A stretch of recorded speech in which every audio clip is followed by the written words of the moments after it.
دنیا کے معاملات سیٹل ہونا ہو اس بندے کے ضرور سیٹل ہو جائیں گے. کیوں؟ اللہ تعالیٰ نے گارنٹی کیا ہے کہ وَمَن يَتَّقِ اللَّهَ، جو بھی اللہ سے تقوی اختیار کرے گا يَجْعَلْ لَهُ مِنْ أَمْرِهِ يُسْرًا، اللہ تعالیٰ اس کے امر میں، اللہ تعالیٰ اس کے امور میں، اللہ تعالیٰ اس کی دنیا میں آسانی پیدا کر دیں گے.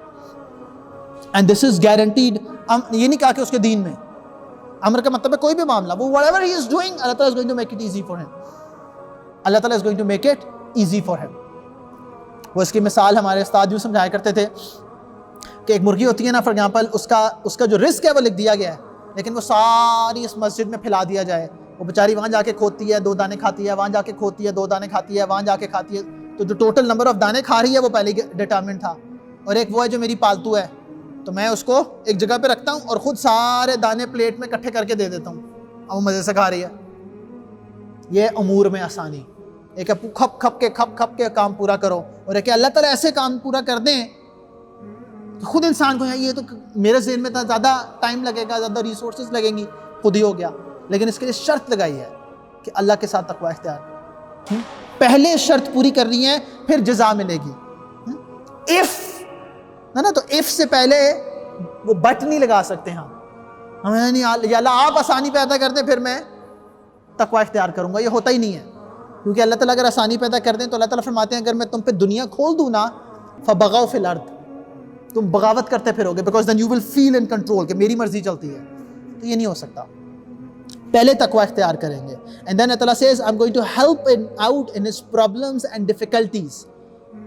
من کان یؤمن باللہ والیوم الآخر، جو بھی اللہ پہ ایمان لایا اور آخرت پر ایمان لایا. ومن یتق اللہ، وہی شرط لگائی، یجعل لہ مخرجا، اللہ تعالیٰ کہتے ہیں میں اس کے لیے دروازے کھول دوں گا، اس کے لیے I'll find a way out.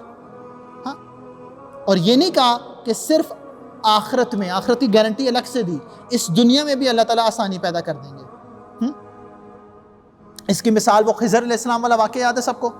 موسیٰ علیہ السلام وہ جو تیسرا تھا دیوار سیدھی کر دی، اور موسیٰ علیہ السلام نے کہا کہ اجرت ہی لے لیتے، ان لوگوں سے ہم کھانا پینا مانگ رہے تھے دیا نہیں، تو جب کام کر رہے ہیں تو اجرت لے لیتے.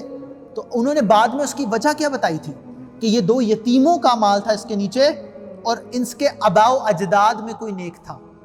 تو علماء لکھتے ہیں کہ آباء و اجداد میں کسی کا نیک ہونا، قرآن کی تفسیر میں آتا ہے کہ کسی کا آپ کی جنریشنز میں نیک ہونا، تو اللہ تعالیٰ نسل کے مال کی حفاظت کر رہے ہیں. مال ہے نا جو دیوار کے نیچے تھا.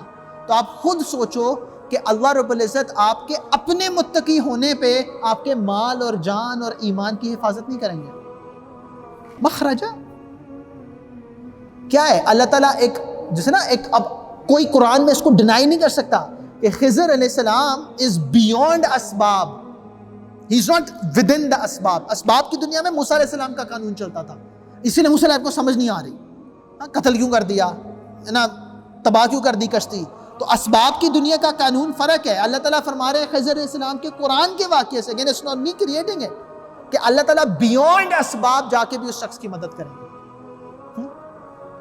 یہ دنیا میں گارنٹی ہے. اور پھر فرمایا ثم ننجی الذین اتقوا، وہ جنہوں نے تقوی اختیار کیا اللہ تعالیٰ ان کو نجات دیں گے. وَنَذَرُ الظَّالِمِينَ فِيهَا جَثِيًّا، یہ اللہ تعالیٰ قرآن میں اس کی جو بیک گراؤنڈ میں آیات تھی، وہ جہنم سے آزادی دے دیں گے اس شخص کو جو تقوی اختیار کرے گا. تو دنیا میں بھی مخرجہ اور آخرت میں بھی مخرجہ.